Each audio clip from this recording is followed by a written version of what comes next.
Salut jeune entrepreneur, tu veux savoir comment gagner de l'argent tout simplement avec des vêtements vintage et ton téléphone?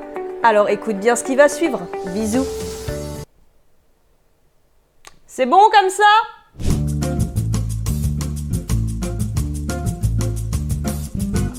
Vinted, parce qu'on dit bien Vinted, pas Vinted. Tout le monde connaît, et encore plus depuis que ça passe à la télé.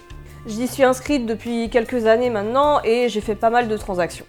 Beaucoup d'achats, mais aussi majoritairement des ventes. On me demande d'ailleurs souvent comment je fais pour vendre dessus, est-ce qu'il y a des techniques pour mieux vendre. Je me suis dit que j'allais faire cette vidéo pour vous donner quelques astuces et conseils pour bien vendre sur Vinted.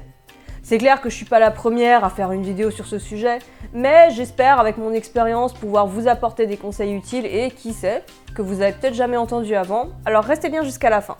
Mon tout premier conseil, c'est si vous voulez faire du business sur Vinted, créez un compte pro. Vinted Pro, mais Vinted c'est pas réservé uniquement aux particuliers et interdit aux pros?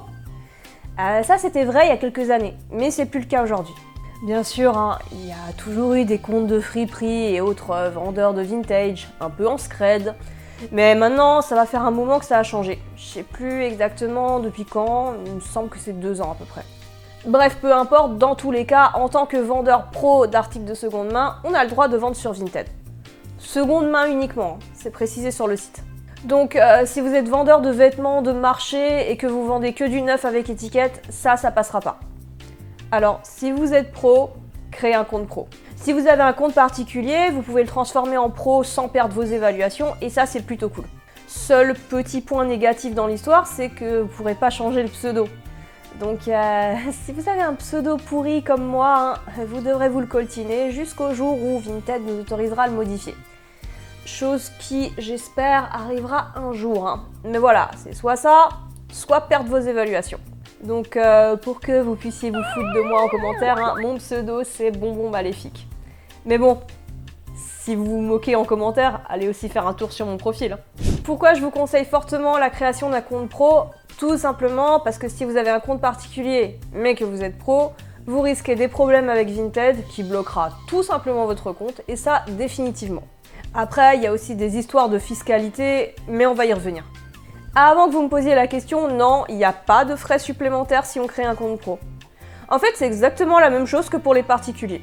Le fonctionnement est identique et niveau frais, ça ne change pas, tout est gratuit pour les vendeurs. La seule différence au niveau de l'apparence, c'est que les pros ont un petit badge pro à côté du pseudo. C'est tout. Mais dis donc Jamy, c'est quoi les avantages du compte pro? Franchement, en ce qui me concerne, j'y vois énormément de positifs. Déjà, aucun besoin de se planquer pour pas se faire griller par Vinted, c'est déjà beaucoup. Donc mon compte est linké sur mon site, sous mes vidéos YouTube, et si quelqu'un veut faire un reportage télé sur mon business, ce sera avec plaisir. Ensuite, pas de limite sur la quantité, vous pouvez avoir 10 000 articles en vente, il n'y aura aucun problème. Bon après, tout ce qu'il vous faudra, c'est un endroit pour les stocker. Croyez-moi, c'est pas simple et je sais de quoi je parle. Depuis que j'ai arrêté les salons du vintage et que donc j'ai plus d'endroits où vendre mon stock de vêtements à part internet, ça m'arrange bien qu'il y ait Vinted Pro. Bon, il y a 2 petits inconvénients quand même. Les acheteurs ne peuvent pas valider manuellement la transaction. Vous devez obligatoirement attendre 15 jours après la réception de l'achat par l'acheteur pour toucher votre argent. Pourquoi? Parce que pendant les 15 jours en question, l'acheteur a le droit de retourner l'article. À ses frais bien sûr, mais même. Alors oui, on est d'accord, c'est un peu long. Bon, je vous rassure, j'ai jamais eu le moindre retour. La seule chose qui se passe en général, c'est que les acheteurs vont croire que c'est un bug et ils vous diront qu'ils n'arrivent pas à valider la transaction. Mais bon, il y a juste à leur dire que c'est normal et que si tout va bien, ils n'ont plus rien à faire. Il faut savoir qu'il y a assez peu de comptes pro, donc les gens ils n'ont pas l'habitude. Deuxième petit inconvénient, les comptes pro n'ont pas la fonctionnalité d'achat en lot. Donc si un acheteur veut vous acheter plusieurs articles, il faudra lui faire une fiche produit dédiée avec le lot qu'il veut manuellement. C'est un peu fastidieux, mais moi ce que je fais, c'est des captures d'écran des articles que la personne veut, et ensuite je crée une fiche lot avec toutes les photos et le prix global. J'espère aussi que Vinted mettra l'option lot pour les pros un jour. Alors maintenant que vous êtes prêts à créer un compte pro, j'espère que vous avez un numéro de SIRET. Bah oui, un compte pro, c'est pour les pros, donc ceux qui sont déclarés. Pour vendre en tant que pro sur Vinted, vous pouvez soit avoir une entreprise, soit une association. En ce qui me concerne, je suis en micro-entreprise. C'est une auto-entreprise en fait, mais ça s'appelle comme ça maintenant. Pour ceux qui connaissent pas ce statut, c'est un statut d'entrepreneur individuel mais simplifié. Son très gros avantage, c'est pas de chiffres, pas de charges.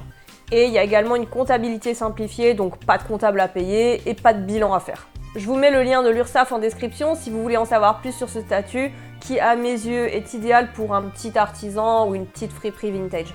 En gros, si vous vendez du vintage sur Vinted, vous déclarez votre chiffre et vous payez 13% et quelques de charges sur le chiffre d'affaires et c'est tout.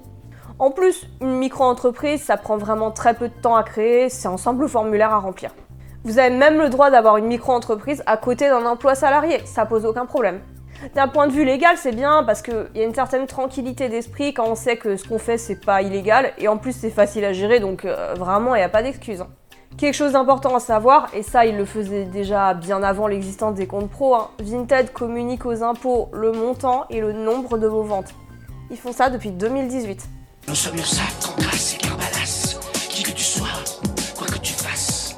J'avais posé la question à mon service des impôts à l'époque où j'avais commencé à vendre parce que je voulais savoir comment déclarer ce genre de vente. Le conseiller fiscal que j'ai eu m'avait dit que pour ce type d'activité, le mieux est de créer une micro-entreprise pour rendre les choses plus simples et surtout éviter les surprises au niveau des impôts. Ça tombe bien, justement j'en avais déjà une. J'avais donc déclaré mes ventes Vinted sur ma micro dès le départ et j'ai très bien fait même si à l'époque Vinted interdisait les pros. Honnêtement, je sais pas ce que vous risquez si vous faites attraper avec une activité considérée comme professionnelle mais non déclarée, mais tout ce que je sais, c'est que si ça vous arrive, j'aimerais pas être à votre place. Il y avait un bibelot là. Il y avait un bibelot.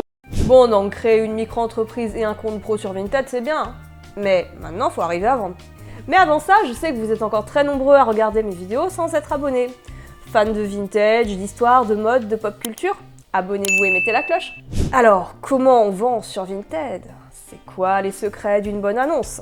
L'application Vinted est super bien conçue.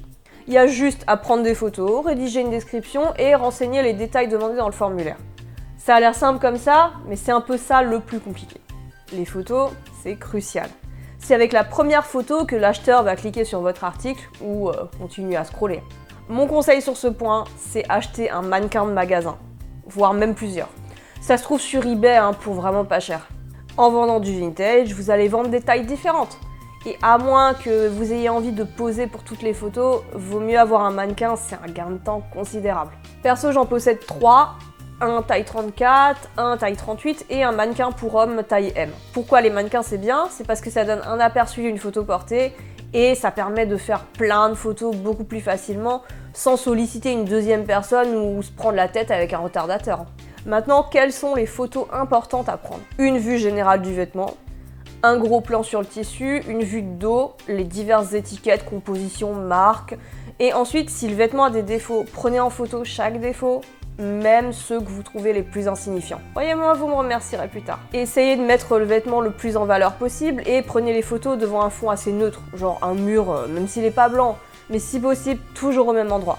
Si les photos ont une identité, vos annonces auront l'air plus pro aussi. Allez faire un tour sur mon Vinted, vous reconnaîtrez tout de suite ma tapisserie et le coin où je filme les épisodes de Demande à ta grand-mère. Après les photos, la description. Même s'il y a plein de gens qui la lisent pas, c'est vraiment quand même super important. Moi en tout cas je les lis toujours. Essayez de dater le vêtement si c'est possible parce que les fans de vintage vont souvent taper des trucs du style robe des années 70 pour leur recherche. Indiquez les mesures. Ça c'est vraiment super important et j'insiste là-dessus. Quand vous indiquez la taille dans le formulaire Vinted, indiquez l'équivalent taille actuelle. Surtout pas la taille marquée sur l'étiquette et encore plus s'il s'agit d'une pièce ancienne. Pourquoi? Je vous conseille d'aller voir ma vidéo sur le vanity sizing et l'évolution des tailles à travers le XXe siècle, vous allez vite comprendre. Y a rien de pire pour un acheteur qui s'y connaît pas en vintage d'acheter une magnifique robe taille 44 des années 60 et de se rendre compte en la recevant qu'elle taille comme un 38 actuel.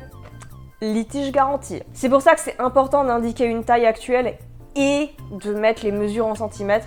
Ça peut servir à se protéger en cas de litige par rapport à la taille. Pour finir, listez les défauts du vêtement, même les plus petits, parce que l'honnêteté ça paye. Vaut mieux donner l'existence d'un défaut qui au final sera pas grave, plutôt que de laisser la surprise à l'acheteur qui peut ne pas apprécier de ne pas avoir été prévenu. Bien sûr, ça peut arriver qu'on passe à côté d'un petit défaut, mais vaut mieux pas les oublier volontairement. Quand vous fixez vos prix, gardez aussi toujours à l'esprit que la majorité des gens vont négocier, donc vous aurez assez rarement le prix demandé. N'oubliez pas non plus de prendre en compte les 13% de charges que vous devrez payer à l'URSSAF, ainsi que le prix d'achat du vêtement. Et dernier conseil pour bien vendre, soyez actif. Très actif. Genre, postez tous les jours. Au moins 3 ou 4 posts par jour. Si jamais vous n'avez plus assez de vêtements pour ajouter des nouveautés, c'est pas grave. Vous prenez votre plus vieille annonce, vous la supprimez et vous repostez le vêtement. Comme ça, il touchera une nouvelle clientèle et vous trouverez sûrement la personne qui le voudra. En tout cas, si vous voulez vous lancer dans une activité de vente de vêtements vintage, Vinted Pro, c'est vraiment le bon plan selon moi. J'ai fait cette vidéo avec les choses qui me venaient à l'esprit, mais il y a sûrement pas mal d'autres choses à dire. Alors si vous avez des questions, posez-moi ça en commentaire, je répondrai à tout le monde. On se retrouve bientôt pour une prochaine vidéo.